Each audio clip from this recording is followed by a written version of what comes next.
What up, everybody? This is the Dr. Football Ultimate Patriots podcast. I am your host, Dr. Dennis Tian, recording remote tonight from my real live medical office in Dedham, Massachusetts. The patients are gone and we are not talking medicine. We are talking football. Joining me as always, the CEO of Hedge Better from the Hedge Better studio in Braintree, Justin Fine. Justin, what is going on, my man? How are you? I am doing well, fresh off the holiday, the Black Fridays, the Cyber Mondays, back to a normal schedule. How you doing? You forgot about Giving Tuesday, Justin. How could you forget about Giving Tuesday? Giving Tuesday, Travel Tuesday. I know we just get more and more days added on. I feel like every year. It's getting out of hand. Week 13 of the NFL in the books. It feels like the season just started, and overall across the league, a pretty good week. We're going to get into the debacle here in New England that occurred on Sunday. We have a terrific roster of topics, and we're going to give you 1 hour, a deep dive on the New England Patriots. We're going to get into all of it. Gerard Mayo, Drake May, everything that's going around with this franchise. I got a lot to say about this game on Sunday, Justin. I'm sure you do too. Yeah.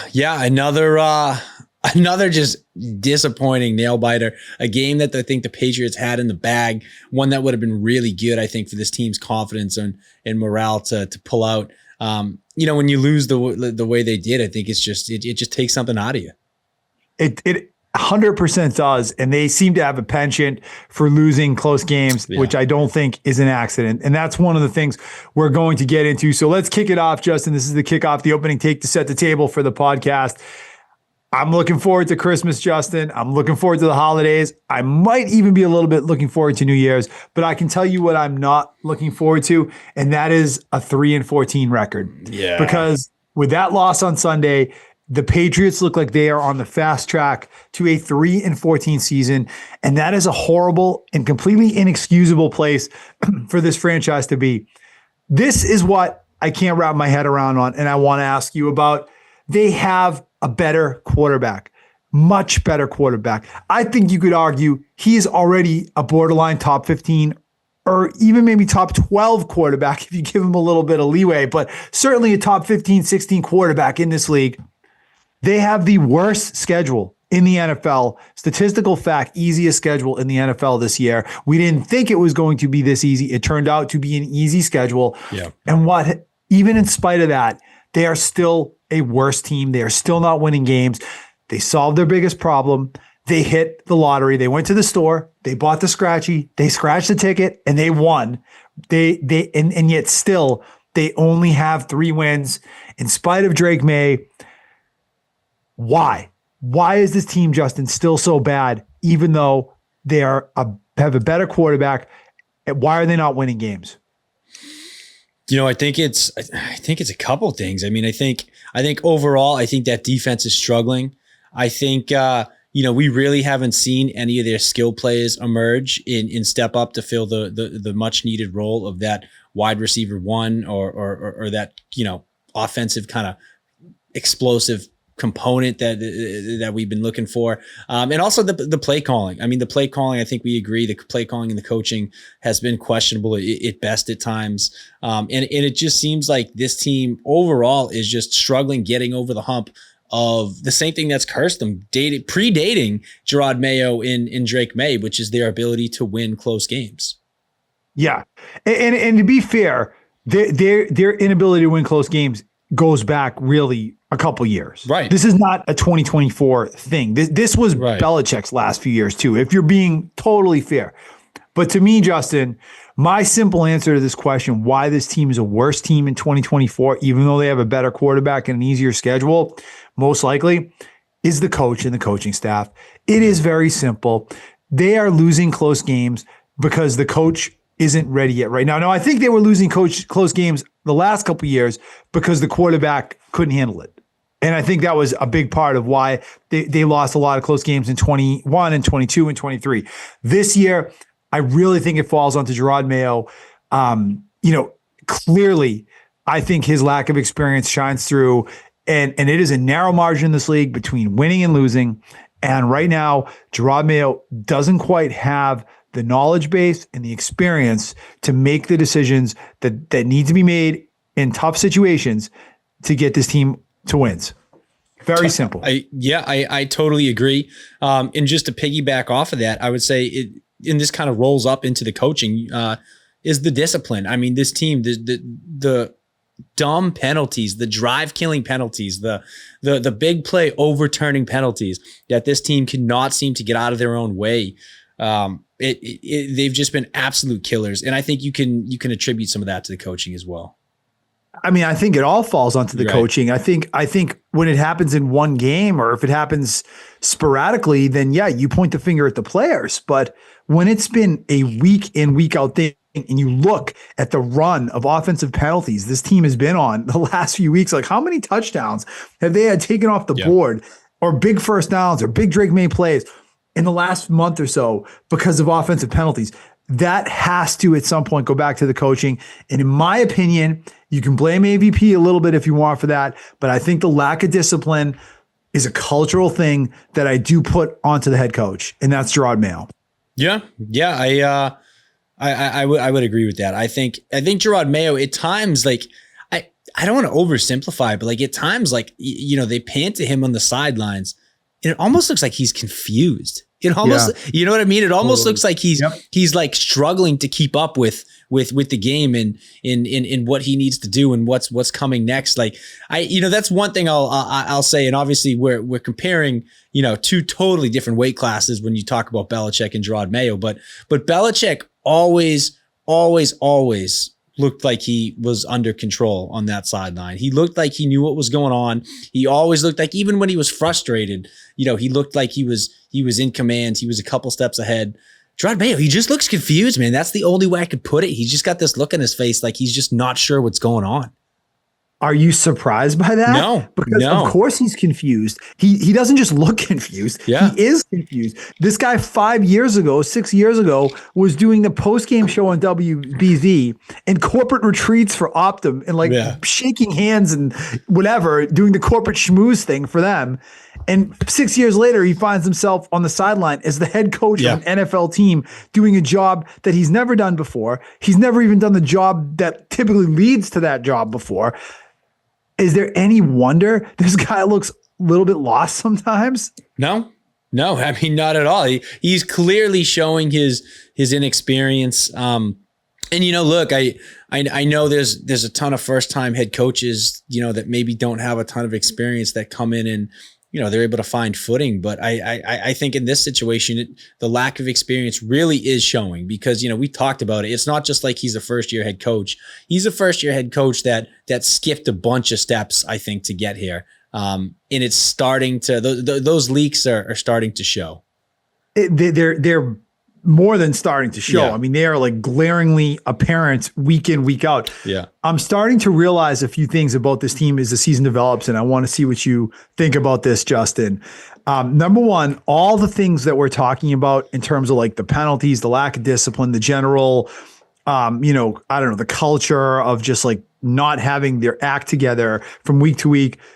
I feel like it's getting worse, not better, as the season goes on. And that concerns me a lot too, because shouldn't this be getting better as Mayo does start to get some experience? It feels like it's actually getting worse as they get deeper into the year. It does. It does feel like it's getting worse, honestly. I don't really know what to make of it in a weird way. I can't come up with the reason why things would be getting worse for him, but it just seems like they're not clicking. They're not making that incremental improvement that you would expect to see. I mean, again, like you can talk about the lack of experience. You can talk about being, an inexperienced head coach, having a rookie quarterback, like having a depleted roster and having a bunch of holes that still need to be filled. But like you would still in a functioning environment expect this team to make improvements week in and week out, even if they're just very small. But they're not. Right. And not to compare him to Belichick, because that is super unfair. Right. But what was the hallmark of a Belichick team? And it certainly wasn't the case the last 3 or 4 years. Right. But when Belichick was at his prime, didn't his teams always get better as the year went on. And there were players that in training camp you looked at and you said, these guys stink, who by the end of the season, you would always say, wow, that guy was actually good. Like Belichick got the best out of that player and the team was playing better. It has been the complete opposite this year. I feel like the mistakes are getting worse. They seem to be getting more impactful, more number, less timely, sometimes more like frustrating or stupid, frankly. It just feels like it's all getting worse. This is the second thing I've realized about Mayo, Justin, and I want to see what you think about this. First of all, he has absolutely no sense of when to be conservative and when to be aggressive. Right. I feel like he is guessing. He does not have his finger on the pulse, and Belichick generally, he knew that. He had that great sense of when to do aggressive, when to do conservative. Mayo doesn't have that. When he's been aggressive, he should have been conservative. When he's been conservative, he should have been aggressive. It just seems like whatever he chooses is wrong. And I think what he's doing right now is he's defaulting a lot to conservative decision-making because he doesn't really know what to do. And when people are in over their heads and they're inexperienced and they don't really know their surroundings, and this is true for anything in life, what do they tend to do? They tend to go with the safe bet. Well, look at how Gerard Mayo coached on Sunday. Look at how he's coached generally for most of this year. He plays it very safe because he really doesn't have a sense of what to do from situation to situation. Yeah, and we've talked about this. I mean, there have been times in almost identical situations where we've seen Gerard Mayo, lead this team to down two different pathways, right? We've talked about it when it comes to things like 2-point conversions, going for it on fourth down, when to kick, all that stuff.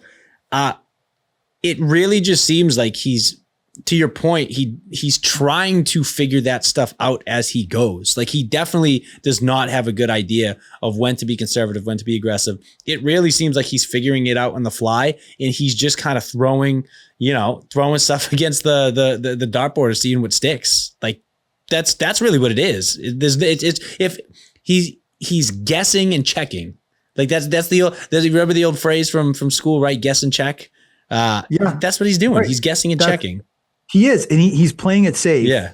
Generally speaking, I think he's gotten to the point now where when he has been aggressive, it has burned him. I'm thinking that Rams, zero blitz is a great example, right? And so, or the Jaguars 2-point conversion as another great example. So he's reverting back to the conservative play, and it's actually really costing this team because there are times you look across this league, who's successful in 2024. Look at, what the Eagles do, the Ravens do, the Lions, the Chiefs. Look at how aggressive these teams are. Even Shane Steichen on Sunday did some really aggressive things at times. Yeah. I feel like it's, it really burns him that he doesn't know when to take those chances, but he really doesn't know.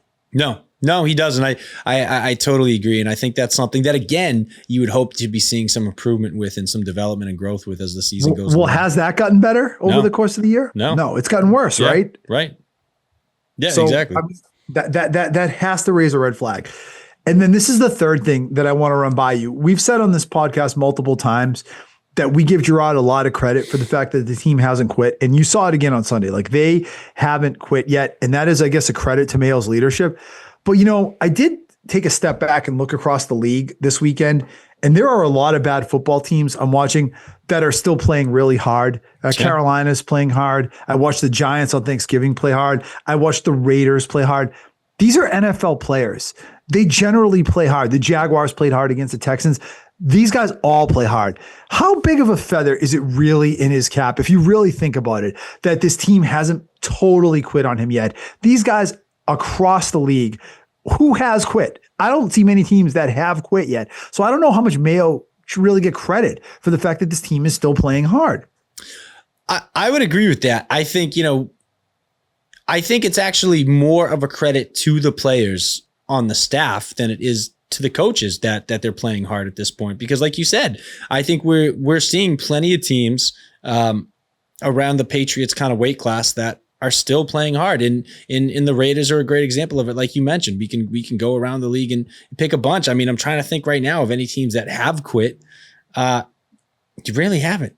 you really can't find many teams that have quit. So you really can't. You really can't. So is it a small feather for Mayock's cap that he has kept this team playing hard? Yes, but I don't think it's as much a credit to him as we say it is. I agree. I think, you know what? I think that's us looking for a port in the storm. You know what I mean? Any silver lining. Yes, exactly. So yeah, in reality, I think we're overhyping it, but it's not the biggest deal in the world. Agreed. So all of this, Justin, all of what we're talking about leads me to this point, and I'm very curious what you think about this.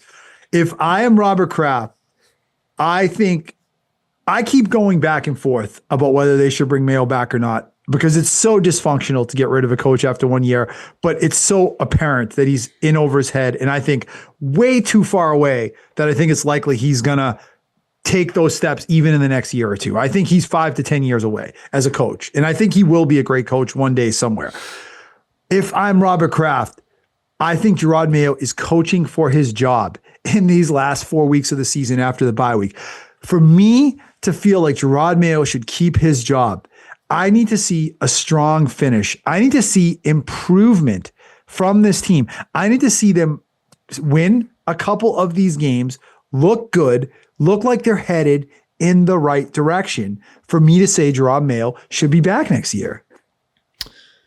I mean, look, I would agree with that, mainly because I think of some of the names that are going to be available. And, we've talked about this before. There's a bunch of names that I would rather be here next year coaching the Patriots than Gerard Mayo. So, you know what I mean? It's I know it's counterintuitive because, you say things like, well, he didn't really have the horses this year to get it done. He's still a first year head coach. It just seems like with the way he was ushered in and everything that happened at the beginning of the year and in the offseason, that it almost seemed to be a lock that he was going to get, a couple years at least. He had a little bit of a longer leash. But with all that being said, I can still think of 3 or 4 names that I would much rather see here next year than him. So I think that's how I have to look at it. Exactly. And I think we've talked about this before, but I mean, look, I think we all expected this team was not going to be a contender this year. I think that was something we all agreed from the beginning of the season. But don't you need to see the team is headed in the right direction? And you tell me, Justin, we just kind of hit on this. Is this team headed in the right direction? Right now, it looks to me like they took a step back this year. It looks to me like they're actually headed in the wrong direction as a franchise. And I think this last 4 weeks represents an opportunity for them to at least right the ship, change the direction of the ship, right? At least go into next year and say, we ended the season strong, a la 1993, before you were born. Bledsoe's rookie year, they won their last 4 games. You felt like they were headed in the right direction. That's how they need to finish the season this year. They do, and they got a really uphill battle. I mean, we've talked about it. They close out the season with a pretty tough schedule, I would say. I think that's going to be tough for them to do. The only person that seems to be, I guess, trending in the right direction is Drake May. Like, and even he is still making some mistakes, and I think needs to clean up a couple things, which is expected for a rookie quarterback. But other than Drake May, I mean, I can't really think of anybody who's getting better as the season's going on. Christian Gonzalez. Okay, sure. That's a good example. But he's proved himself this year. I would agree with that. I'm struggling though when you can only, I think the problem is when you can only pick a handful of players in the team on both ends of the ball, right, between both ends of the ball, that are getting better as the year's going on. That's the problem. A handful might be generous. It really might be. I come up with 2 or 3. Yeah. I mean, exactly. I'm thinking of 2 or 3 guys. Everybody else seems to be disappointing. I mean, I was expecting, just look at the offense. I mean, Ramondre Stevenson, he looks like he's not having a great year. The offensive line, with the penalties and with everything, they look like they're, if anything, the same, if not worse. I haven't seen Demario Douglas take a step up. I haven't seen, Hunter Henry's, he's been decent. He's been average, but nothing to go right home about. I haven't seen, Kayshon Boutte, that maybe that's the third one. That's the third one right there. I mean, he took a step up, but that might be like a step from saying, okay, this is a guy that doesn't belong in the NFL, right, to okay, maybe this is a number 4 wide receiver. I Right. wouldn't really categorize Kayshon Boutte as a building block. I Right. mean, if he's their starting receiver going into next year, I think they're in trouble. Again, Agreed. So basically what I'm getting at is that there's only a couple of players in this roster that are elevating their game from last season to this season and from beginning of this season to end of this season. And that's a real problem. It is a real problem. And that's why, like, as you alluded to, we all felt like Mayo would get a couple years to kind of right the ship here. But I also think there's an asterisk to that, which is that, look, if the year is a real disaster, then I think that you can always, as Bill Parcells said all those years ago, you can reserve the right to change your mind. And I think that if you look at these last 4 games, if this thing really goes in the toilet, and you look at the off the field stuff, the way Mayo just consistently puts his foot in his mouth, the team's in the wrong direction on the field, and they're not winning games, I just feel like that does open the door to maybe say it's time to move on, and it has been done before, one and done. Yeah, and I'm just thinking of how I think devastating that would be for this franchise. I mean, and I know, you're probably better off making that decision now, instead of prolonging what could potentially be the inevitable. But like, it just kind of seem like it's just, you take a step forward by finding potentially your franchise quarterback, and you're taking 2 steps back by, downgrading not only with the coaching staff, but it seems like the rest of the roster as well. Like, it just seems like, it's just not the place where this franchise needs to be after everything they went through, letting Brady walk, a crappy end to Belichick's career here, kind of ushering him out the door, missing on Mac Jones, not bringing in some of the free agents that they've had a chance to bring in. It's just like one thing after another has gone wrong for this organization. And if Gerard Mayo's a one and done, it just really, I think, just compiles on everything that we've dealt with the last couple of years. It's ass backwards and dysfunctional. Yeah. But you know what? You can't chase your mistakes. I mean, I just think that's a rule for anything in life. At what point are you throwing good money after bad money? If you keep Mayo here just for the sake of keeping him here because you don't want to appear dysfunctional, then all you're really doing is wasting another year. And especially, I think, where you have Drake May on this rookie contract, you're going to get him for 3-4 years at this great cap number, and then you're going to have to resign him. That is a narrow window. It's actually a time where teams can really build awesome competitive teams. Going back to that Seattle Legion of Boom team, it's been a trend throughout the league. You get a great quarterback on a rookie contract, you can do great things. Are you going to waste 2 of those years chasing the Gerard Mayo experiment when you know it's not likely to work? I will say this right now, Justin. If Mike Vrabel was the coach of this team with all the same players, they would have 5 or 6 wins right now. I totally agree. And I think it's funny you say his name because that's someone that's at the top of my list too. If you were to replace Gerard Mayo, I think he's probably number 2 or number 3 in terms of who I would want to come in next year. Exactly. So you're going to keep futzing around with Mayo and just wasting time, and then Vrabel's going to go somewhere else. I mean, it's just like I know it's dysfunctional, but I really feel like if this really goes down the toilet, and I think that's the way it's heading, I mean, don't waste time. Don't waste Drake May's rookie contract. Don't waste a year of Drake May in your $139 million in cap room. Just do what you know you're probably going to have to end up doing next year. Otherwise, you end up being like the Bears, and you're just going from coach quarterback. It just becomes a mess. Totally, which it already is. Yeah. But yeah, do I think that you're 100% right with everything you're saying? Yeah.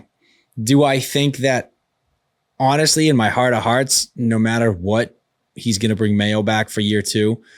That's what I think. Is it the right thing to do? No. But is it what I think will happen? Yeah. And I don't know. I think it's unfortunate. I'm really hoping that we see something, at the end of the season that justifies that. I agree, Justin. And that's why I think these last 4 games for a 3-10 team are actually going to be worth watching, because you want to see what Drake May looks like, and you want to see how this team responds over the last 4 weeks. So I do think there is going to be a reason to watch. Yeah, and look, let's not forget too, you're not the reason we wanted, but a reason nonetheless. A reason nonetheless. And let's not forget too, I know it's a small component of it, but this team is heading into a bye week, right? And the staple of, I think, a good team or a good coach is, you use that bye week, and typically good teams and good coaches come out on the other end of that bye week looking stronger than they did when they had, going into it. So that, I think even that just adds a little bit of a layer of complexity to it, which is like, not only do we have to see something to close out the season, but they get a bye right now. Do they come out of this bye week looking better than they went into it? We're going to get into this when we preview for next week, but I mean, the prospect of this team having a bye week in week 14 is frightening. It is super frightening. Yeah. I want to know what the mental state of this team. And by the way, having to fly out west across the country to Arizona for a 4:00 game, what are they going to look like? That will be a test. And I think, like, how do they respond? Do they quit? Right. Absolutely. All right. Let's talk a little bit about some of the things that actually happened in the game Sunday, Justin, that I thought were kind of interesting. This game upset me, and it upset me because it shows that this team really is a losing franchise right now. They are losers, and losing teams find amazing ways to lose football games. And that's what the Patriots did on Sunday.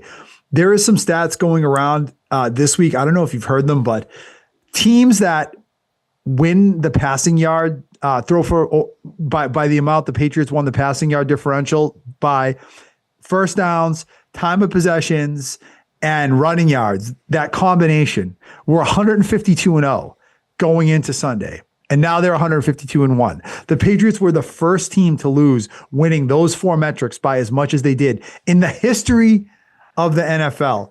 They had to work hard to lose this game, Justin. How did they manage to do it? I think, honestly, I mean, you could go back to listen to everything we've said this entire episode. It was stupid penalties and a lack of discipline, lack of big plays, lack of defense, getting out coached. It's just it was all the above. You try to point to something maybe specific. Maybe a singular play or something, but I don't know if you really can point to a single play. It just seemed like, I don't know. It just seemed like at the end, this team got the short end of the stick again for all those reasons. Yeah, I mean, I don't think enough has been said this week about this, but it's almost like we've come to accept this as our reality. But let's not forget, they had 2 touchdowns taken off the board by holding penalties. Right. Not only did they take 2 holding penalties, which is bad enough, they actually literally had 2 scoring plays. The Ramondre Stevenson Wildcat play, and then Drake May had a beautiful touchdown pass to Kendrick Bourne. Both of them erased by offensive line penalties. They missed a 25-yard field goal as well. And then Hunter Henry, inexplicable drop. I thought that was a beautiful pass from May. Perfect ball placement. You add that up right there, that's 18 points right there. You lost this game by 1 point. You gave the Indianapolis Colts 18 points from your mistakes and inability to execute. That is how you become the one in 152-1. Yeah. It's not, I guess it's not super complicated when you look at it like that, right? You had 3 opportunities. You score any one of those plays, you win that game. Any one of those 3, you win that game. Absolutely. Or the field goal. Right. How about just the field goal? Kick a 25-yard field goal, you win the game. Yep. Yeah, totally agree. It just this team continuing to shoot themselves in the foot really is how I would put it. Like, you talk about all the holes they have in the roster and the lack of talent, but like a lot of times this year, it's not that they've been out talented. I mean, you know what I mean? Like, they were definitely not. That was not the reason they lost this past weekend, and it wasn't the reason they've lost in previous weeks. So you got to look at the little things, the discipline, the coaching, all that stuff. Well, they're losing all these games as close games, so it is hard to put that on talent. I mean, they're certainly being competitive, and they're playing bad football teams too. So it's not like they're playing the Chiefs and the Lions. I mean, you're talking about losing close games to the Titans, the Jaguars, the Colts, et cetera. I mean, the talent differential, I don't think is really that great between all these teams. No, it's not. It hasn't been. I mean, this team, again, at this point, I think the talent is almost an excuse for the fact that this really, with the same roster, if they had the right coaching and the right amount of discipline, this could easily be a 500 squad or above. I 10,000% agree with that. I mean, there's no question about it. Like a coach that knew what they were doing would get this team to 5 or 6 wins. Absolutely. You can look right down the list. You start with Seattle in week 2, Miami game. I mean, you got to assume a more experienced coach plays Drake May earlier, right? Because he's clearly the better player. There's so many places you can point to and say if they had better coaching, better preparation, they win at least a few of these close games. Totally agree. Okay, one thing I thought of this week, just like these offensive line penalties, Justin, and, like we talk about blaming the coaching, fine. I think of the Cincinnati Bengals in Burrow's rookie year where they had a terrible offensive line and they made the choice in the draft the following year to take Jamar Chase over Penei Sewell.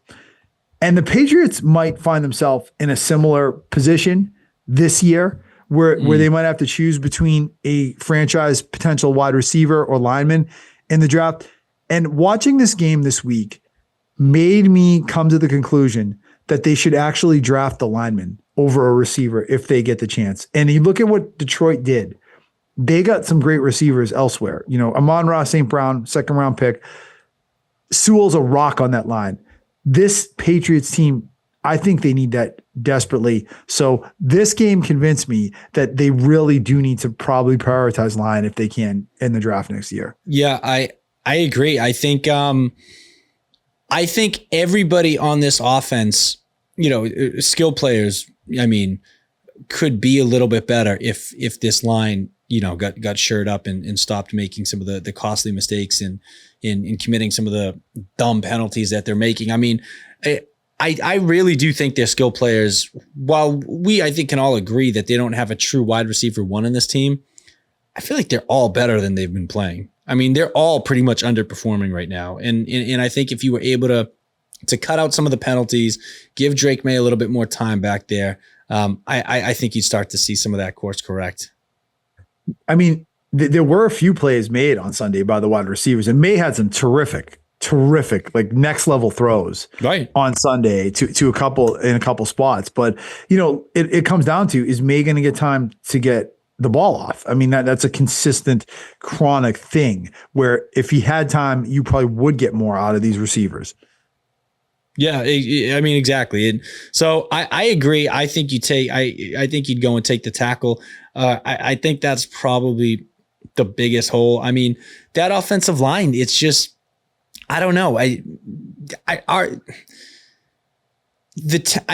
they don't have talent, but they don't have discipline either. I know you're not going to fix all that with one guy, but you got to start somewhere, and hopefully you can have like a trickle down effect if you bring in the right tackle. It's like when a baseball team signs a number 1 pitcher, and the previous number 1 can be the number 2, and exactly domino effect, yes, in a positive way. I know it's 2024 and the NFL is so receiver and skill position driven, but I still feel like a player like Drake May will make enough plays, even with average wide receivers, if you just give him a freaking chance with protection. Like May's talent is so significant, both with his arm and his legs, that just give this guy even adequate protection. And I feel like he can make it work. I agree too. I think he's shown that he's athletic enough to move out of the pocket and create plays with his legs. You just got to give him more time to kind of stand and deliver and let the game come to him. I think he's a little bit rushed right now. And you know what? When you're a rookie, it makes it all the more difficult to kind of settle in and perform, when you're constantly being sped up, constantly under pressure. But he's handled it well. And yes. That's a statistical fact. Like his doing against pressure has been really good this year. Exactly. And you know what? So I look at that and I say, imagine what you could get out of this guy. As good as he's playing under pressure, imagine what you could get out of him if he actually was able to take his time back there and was protected. And just have a second. Right. The two things that a lot of people are talking about, I think that's the two kind of big things that are fresh in our memory because they happened in the fourth quarter. Number one is the final play calling after the Christian Gonzalez interception. Justin, I don't know if you have any thoughts about that sequence there where Gonzalez makes the pick. There's 8 minutes left in the game, and you look across this league every week. Good coaches are aggressive in that situation. 8 minutes is not 3 minutes. It is too much time to think you're going to sit on the ball, get a first down or two, and end the game. You need to score there. Look at what Sean McVay did a few weeks ago against the Patriots when he was in a similar situation. He threw the ball and they scored and they more or less won that game. I thought it was terrible play calling by Alex Van Pelt to go run, and then a pass that only had two receivers go out for routes, max protect, super conservative, losing football.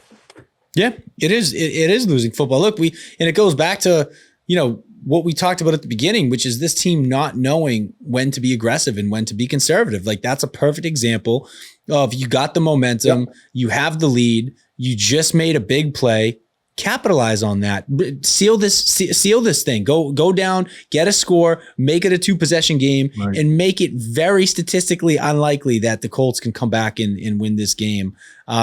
And instead, you play the conservative game. And here's the other thing about when playing the conservative game. When you play the conservative game, you better have an offense and defense that can handle it, right? Like if you're going to play conservative, then you need an offense that's going to be able to go out there and kill time and pick up first downs ritualistically, and be able to, actually apply the pressure conservatively.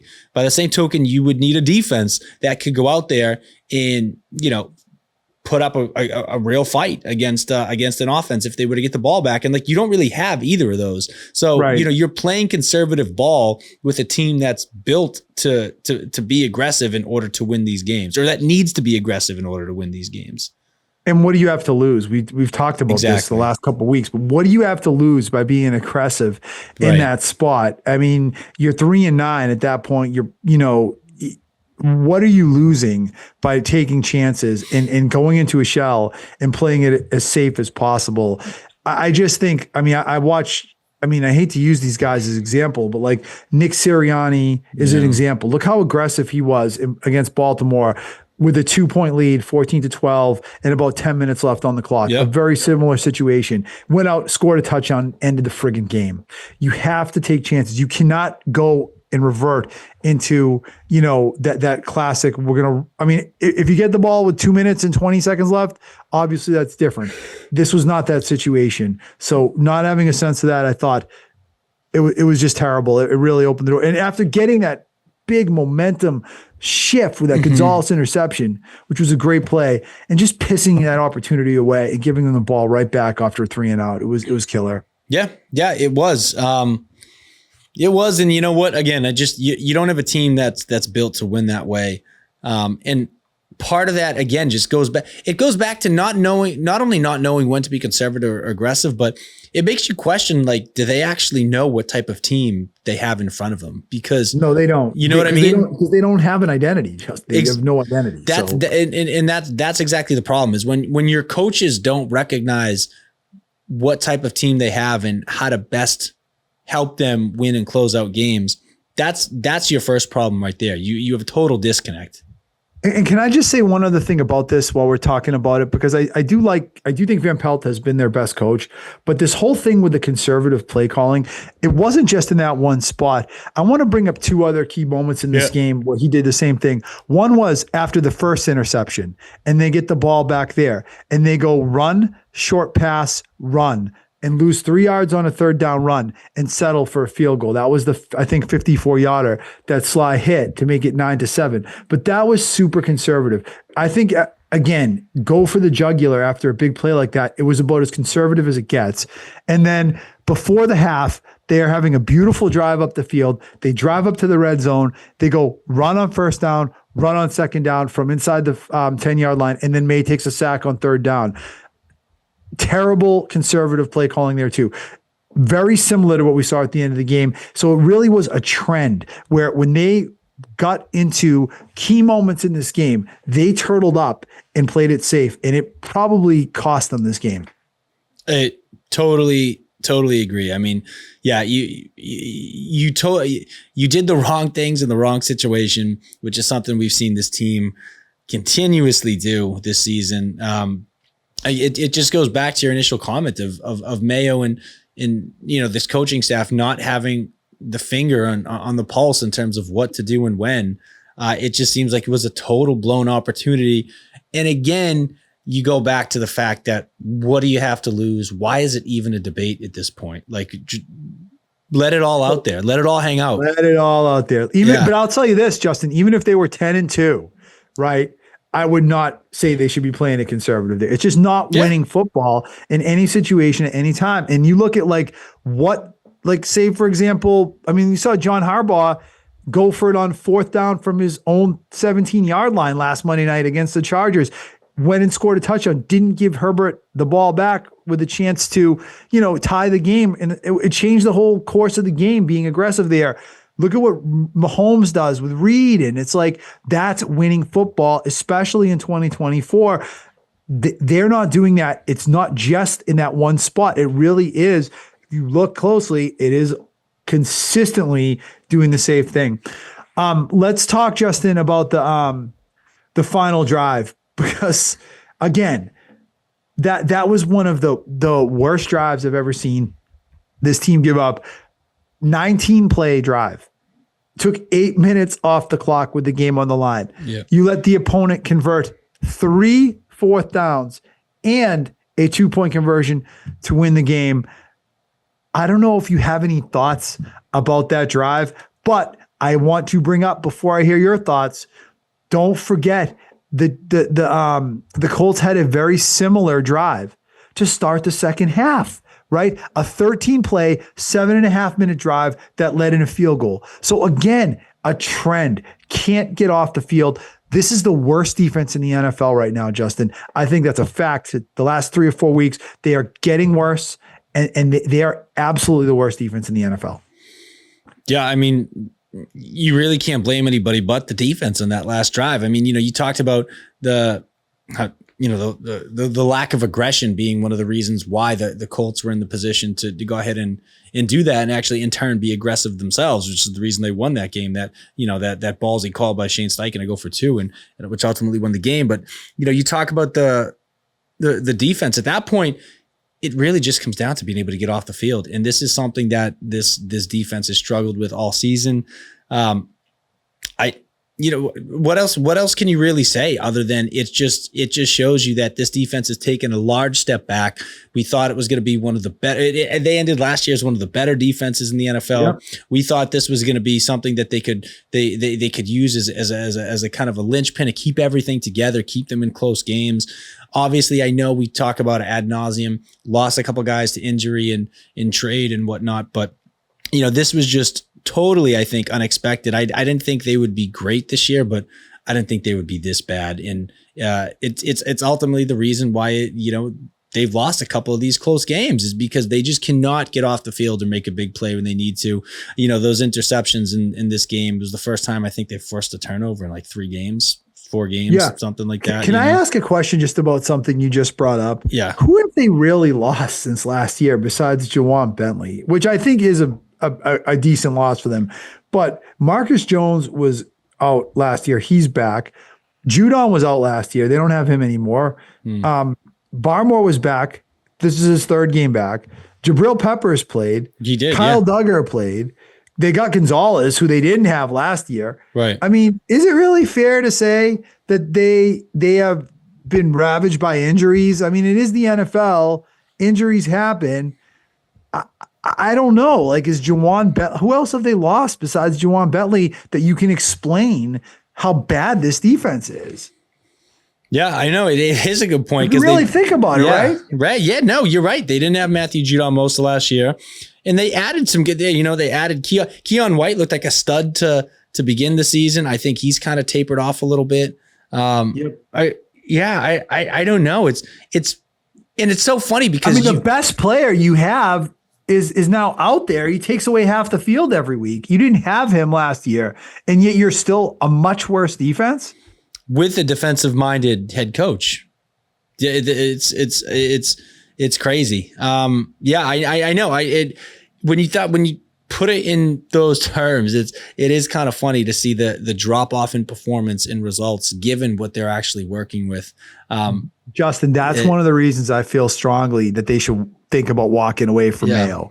Because when you really look and think critically about the excuses we've all been making, I've made that excuse too, but we've said it on this podcast. I really thought about it this week. I'm like, wait a second, let's think about this, right? What else is different? If it's not the injuries, what else? It's the coaching. Coaching's different. So I think that is a big indictment of what Rob Mayo is doing as a coach. I totally agree. It's getting a little ridiculous at this point. I don't know what you do. I hope, again, I hope coming out of this bye week, if these guys haven't given up already, that maybe this defense can take a week off and come back in regroup. Now that you got Barmore, now that you got Peppers back out there, Gonzalez is playing well, and maybe find some footing and build some momentum these last couple of weeks. But like, it's tough, and there isn't really a ton of turnover from last year, to your point, when you think about it. So I don't know. Is it a reflection on coaching? I mean, is it a reflection on Covington? Is it a reflection on Mayo? I think so. Yeah. It has to be. It has to be, because that is the biggest difference. Like, would you trade Matt Judon for Christian Gonzalez? You know what I'm saying right now? Right. And they got Barmore back the last 3 weeks. That's been their 3 worst weeks. They're getting worse with Barmore. They were worse with Barmore than without him. So I think there are larger factors at play, and I think it goes right back to the coaching staff. What did you think about Shane Steichen's decision to go for 2 on that play? I mean, it's gutsy. I like it. I mean, as a Patriots fan, I hated it because I just knew they were going to get it. And on the play, I mean, let's face it, didn't everyone and their mother know exactly that Anthony Richardson was going to run the ball, and you still couldn't stop it? That's exactly what I was going to say, is that, like, yes, it was an aggressive play call, but it was something that as soon as they lined up for it, you could see a mile away that was coming. So, I don't know how you're not, I mean, and I get it. Sometimes you can know a play is coming and it still can be tough to stop it, especially in a short yardage situation. But I mean, it's just, again, another example of this team, I think, just not being prepared in the best way possible. I mean, I think like you said, everybody knew Anthony Richardson was taking that and running it up the gut. And I don't know. They weren't ready for it. It just seems like they were caught off guard. If you watch the replay if you get a second. Yeah. Christian Barmore gets absolutely tooled by Quentin Nelson. Like, trucked. It is bad. You want to know why Anthony Richardson was able to leisurely stroll into the end zone with not even barely being touched? Watch Christian Barmore on that play. All right. Yeah. Well, you know what? And it's funny too, because again, like, Shane Steichen chose to be aggressive in that situation, but I can't even call it aggressive because it was like the most obvious play call ever. And so the fact that team was just, I don't know. They were just unprepared. They were gassed. And to see someone like Barmore, like you said, just kind of get manhandled like that, you can't have that. I don't know who you're going to stop when your best lineman is getting just absolutely, ragdolled. What are you supposed to do at that point as the defense? I mean, exactly. And the quarterback's like 6'6", 270. Right. So if how's a linebacker going to come in after he's got a couple yards head start if they get totally blown up on the defensive line? Yep. And then one last little point, Justin, and then we're going to move to the non-football topic of the week, which I'm not going to lie to you, I have decided to change. Okay. So be ready for a big curveball. All right. Okay. The field goal at the end of the game, the 68-yard field goal that Mayo attempted, a lot of people wanted him to do a Hail Mary instead. My take on this, like, first of all, does it really friggin' matter, right? Either way, it didn't really bother me. The one thing I do want to say about this, that was one of the best kicks I've ever seen in my life. He frigging boomed that ball. Now, I was in the stadium, obviously, because I go every week. That was one of the most powerful, best kicks I've ever seen as an NFL fan. It was a missile. It came about 2 yards short. Yeah. I thought it was good. when I was watching the broadcast. When he first kicked that thing, I thought, oh my God, that's going to go in. Like you said, it fell a couple yards short. I mean, I would venture to say, I know a 68-yard field goal is very difficult. I would venture to say the way some of these kickers with some of these legs are, showing that they can kind of stretch the field now, that's probably, I guess, statistically maybe a higher percentage chance than a Hail Mary. I don't know. I would have to look at the numbers, but so I think it's probably the right decision, but you're doing it with a guy who has kind of struggled from distance all year and has shown that like having a big leg isn't exactly his strong suit. Like you said, it wound up being a really good kick. But at that point you're in between a rock and a hard place. I mean, I might even go so far as to say like you might have been one friendly wind. Like if you just got like that well-timed wind gust, maybe you hit the crossbar and get a lucky bounce. But I know I can't criticize Mayo for the decision at that point. That's probably one I can't. I mean, it's like, 6 one way, half dozen the other. It's a miracle either way. I think personally, given the fact no one has ever kicked a 68-yard kick ever in the history of the league, given the fact that Joey Sly is not, we're not talking about Justin Tucker or Sebastian Janikowski here, I probably would have let May throw a Hail Mary on that play, but I'm not going to, of all the things to criticize Mayo for, that's like the bottom of the list. Yeah, exactly. I think at that point it's basically a coin flip. You're kind of damned if you do, damned if you don't in that situation. So yeah, I don't really hate on him at all for that. I think it was he made his decision and it actually almost worked out. It almost worked out. And that almost doesn't count, but it did almost work out. Okay. Non-football topic of the week. I'm changing this up on you because I just had this thought as we were talking. Okay. So, I'm a big Star Wars fan. Yes. And I think you are too. So did you know Star Wars Skeleton Crew came out yesterday? Are you even aware of what that show is?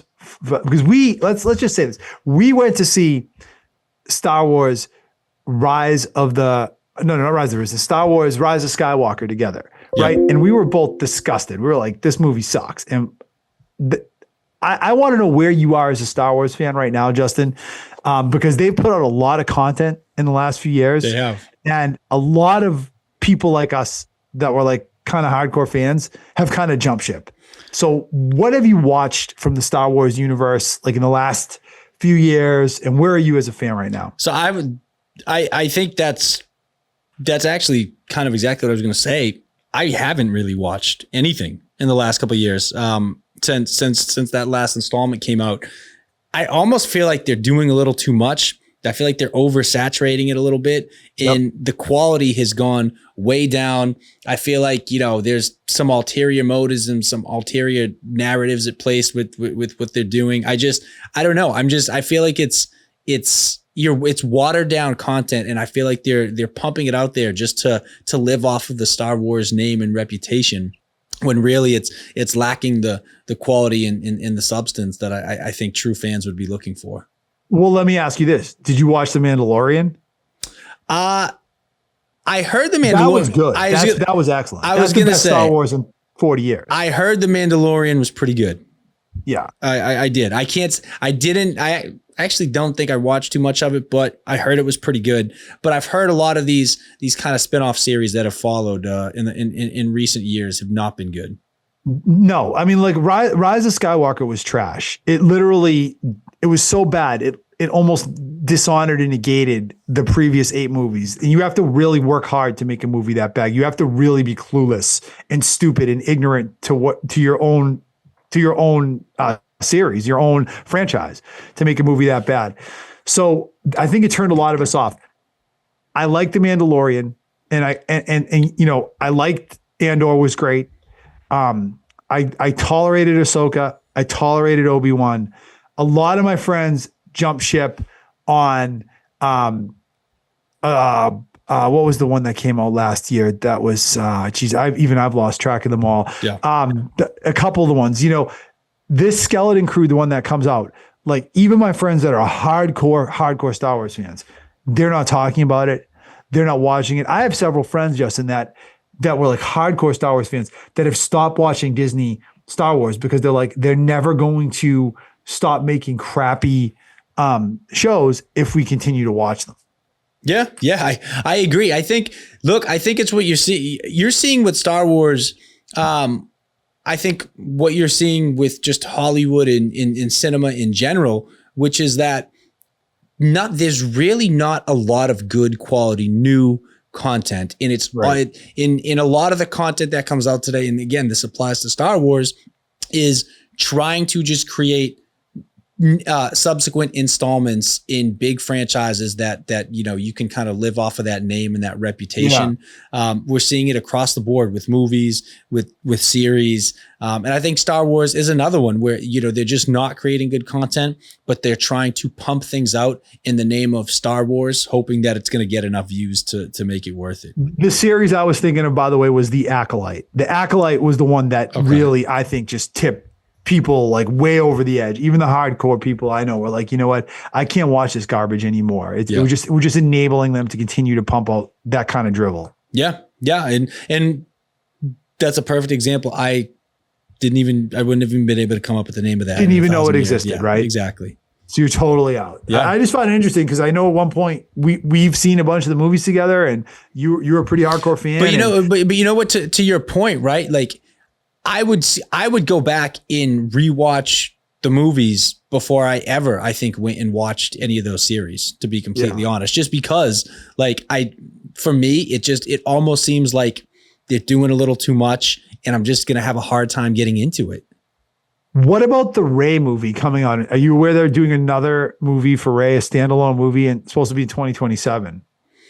Will you see that? I will consciously not see that movie. I will intentionally avoid that movie. I've seen every Star Wars movie in the theater, all whatever, 15, 11, 12 of them, whatever. Not seeing that movie. No, I don't have any interest in seeing that either. 0. It's like 0.0 desire to see that movie. Absolutely. All right. Well, all right. That's the non-football topic of the week. Let's get back to football, Justin, and let's talk about the bye week this week and I actually have one more new segment. Sorry, more new segment. Let's do it. The ridiculous thing Gerard Mayo said this week. I think we can make this a weekly segment on the show because he says so many ridiculous things.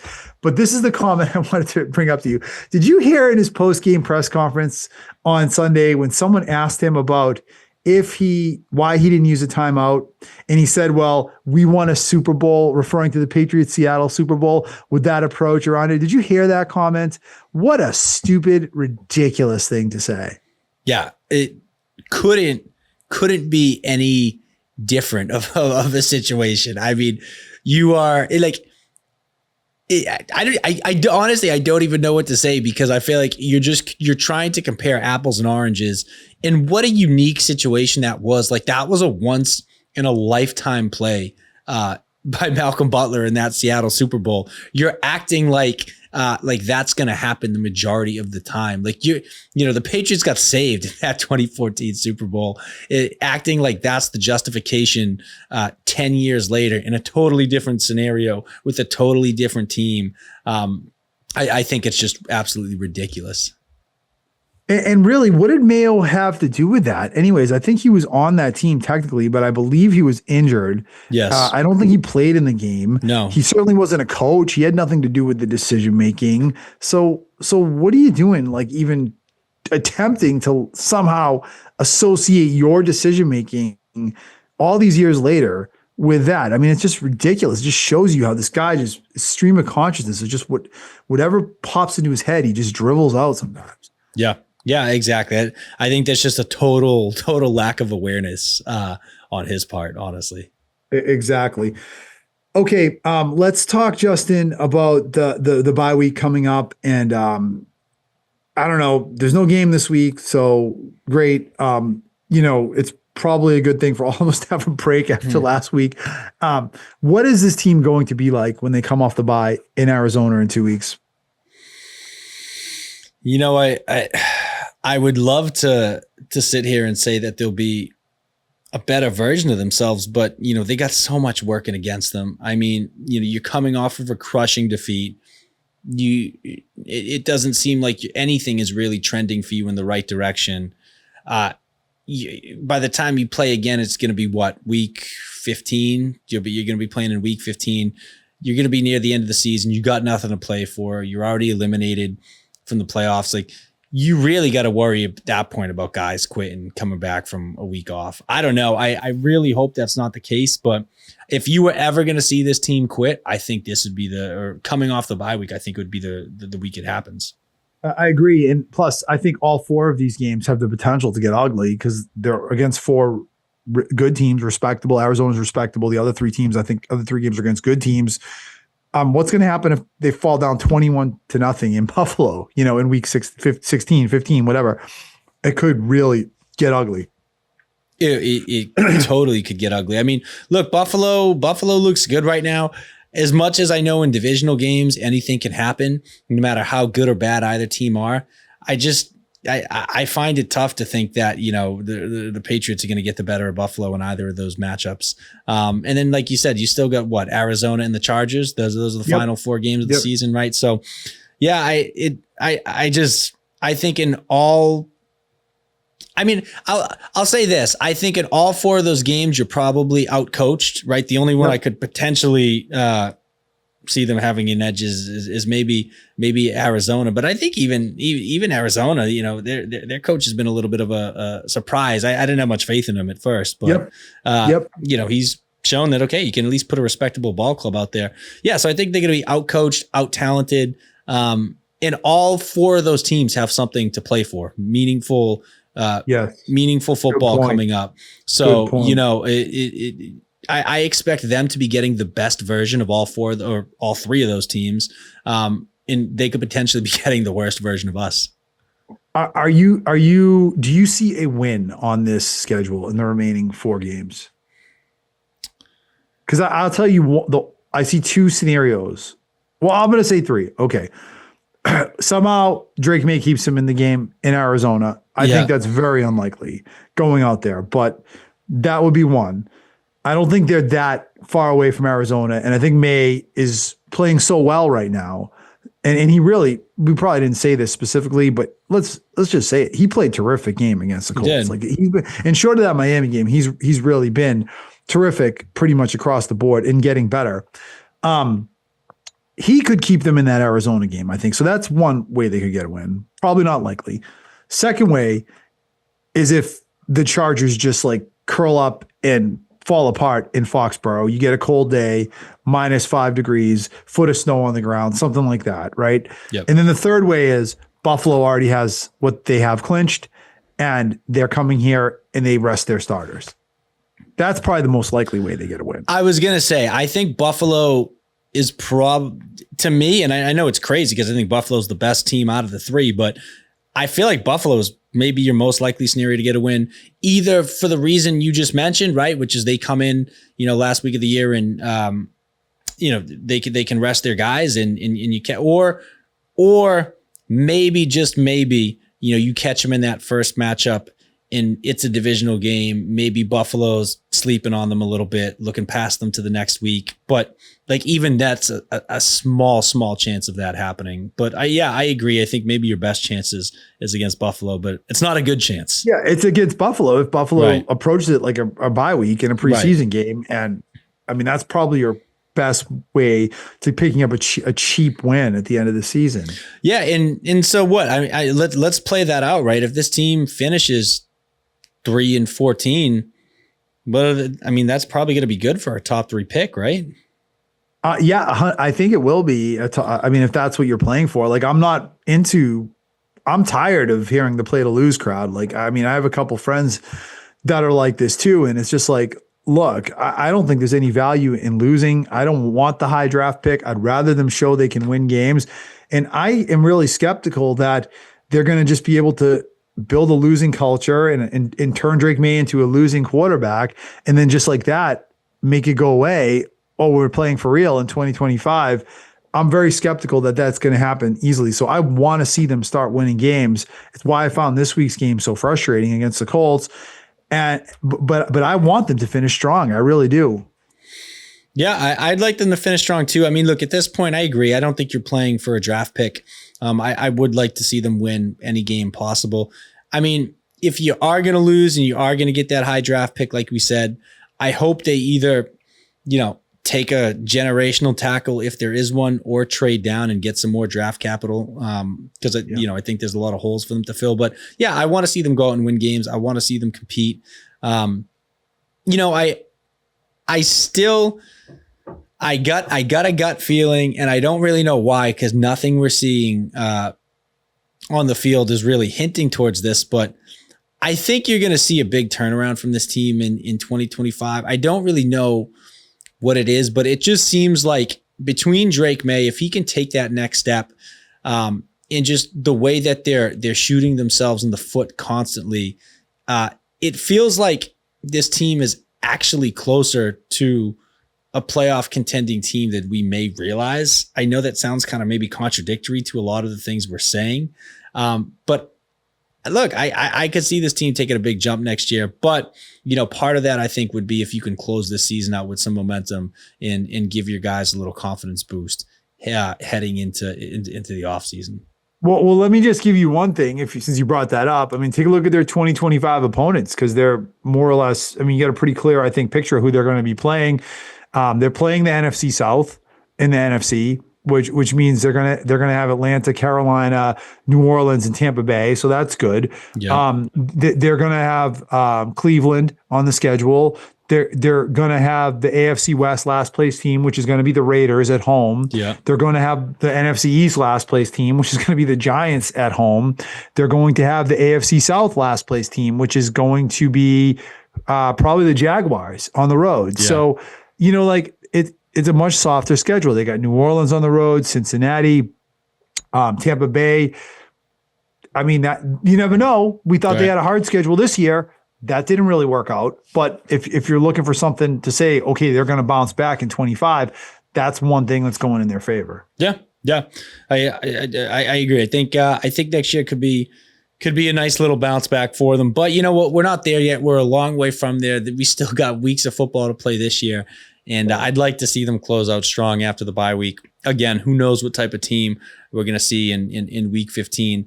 But I hope it's a team that is at least playing for their pride. Yeah. Yeah, agreed. And we're gonna have all 2025 to do the schedule. Right. Exactly. So there's still a lot, I think, to look for in these last four games when they do come off the bye week. If they even show up, I could see them just like disappearing into Mexico and not showing up until training camp next year. Yeah. The way this thing is. Exactly. All right, man. Listen, that's all the time we're going to take. We want to thank everyone that listened to this edition of the Dr. Football Ultimate Patriots podcast. Have a great week. You have any final thoughts before we wrap it up, bud? Or you're done? Well, last thing, I don't know if we forgot or if we were tabling it, but the Bill Belichick comments that you were talking about before the show. I was gonna save that for next week for the bye week. All right, let's save it then. We're a little long already, and we're probably going to need topics for next week. So if we can save it, if you really want it, we can get into it. No, let's save it. But you know what? I think I'll say this. I'll say I wasn't surprised by anything I heard. Yeah.